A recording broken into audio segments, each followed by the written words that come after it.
A year ago, it was reported that Houston Texans quarterback Deshaun Watson would not waive his no-trade clause in order to make a trade happen to the Minnesota Vikings. That was in February 2021.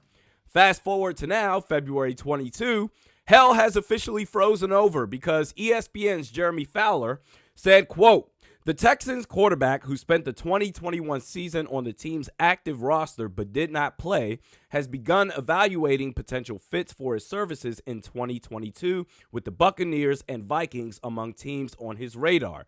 One source noted that Watson, who has a no-trade clause, is still early in the evaluation process, but he's looking for the right blend of offensive system, coaching, talent, and most importantly, the chance to win. The difference between last year and now to where Deshaun Watson would like to be a Viking is very simple. The head coach that was here in 21 is no longer here in 22, along with the run, pass, defense philosophy. And generally speaking, anything that comes out this time of year before the new league year starts, I consider it bullshit. Take it with a grain of salt. It's smokescreen. But this is different. It's coming from the camp, presumably, of Deshaun Watson. There's no reason for him to dish out bullshit. I think he genuinely wants to wear a purple jersey, which leads to the question, should the Vikings trade for Deshaun Watson? Maybe. Not from a football perspective, because in that case, you absolutely should. But there's some dark clouds here. First off, he has 22 ongoing civil lawsuits citing sexual assault and inappropriate behavior filed against him. Now, Watson and his legal team have denied all allegations, and he has not been suspended, although it doesn't necessarily mean that he won't eventually be suspended by the NFL for what they'll likely determine to be conduct detrimental to the league. And my stance on this is I'm going to keep that same energy with Jeff Gladney.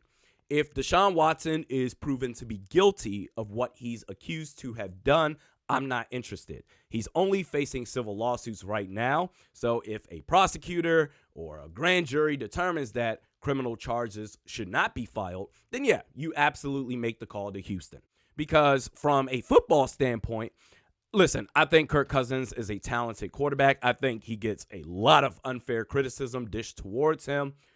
But with that said, Deshaun Watson is next level. You can go batshit crazy with the playbook, RPOs, designed quarterback runs on top of him being a prolific passer. The last season he played, 2020, he completed 70% of his passes, 4,800 yards, and nearly a 5-to-1 touchdown-interception ratio, 33 touchdowns, 7 interceptions.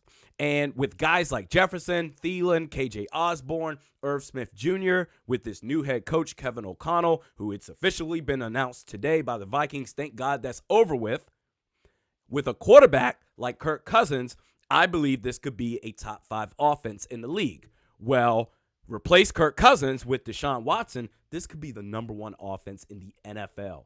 The question then becomes, if you're the Minnesota Vikings, how do you make this trade happen? Clearly got to trade Kirk Cousins. Pittsburgh, Denver, Indianapolis, among other teams, need a quarterback. You save $35 million in cap. You get at least a first-round pick in exchange for Kirk Cousins. You then use your 2 first-round picks to make a trade for Deshaun Watson. I don't know if I would do more than that simply because of the clouds all over this situation, the legal troubles, and then will Roger Goodell eventually put Deshaun Watson on the exempt list? So it's a lot. But if you do, let's put it this way. The first-round pick you get for Kirk Cousins is house money. It doesn't matter. On top of that, the Vikings are looking at giving up 1 or 2 additional first-round picks. Then, with taking on $24 million in cap for Deshaun Watson next season, trading Kirk Cousins, you're now actually gaining $11 million in cap space for 2022. Now, would the Wolves be down for this? Because this is the type of move that the ownership would need to sign off on, of course, after consulting with Jim Stapleton. But if everything outside of football is straight, I think you make the call. Your thoughts in the comments section below. Back at it tomorrow. We'll see you then.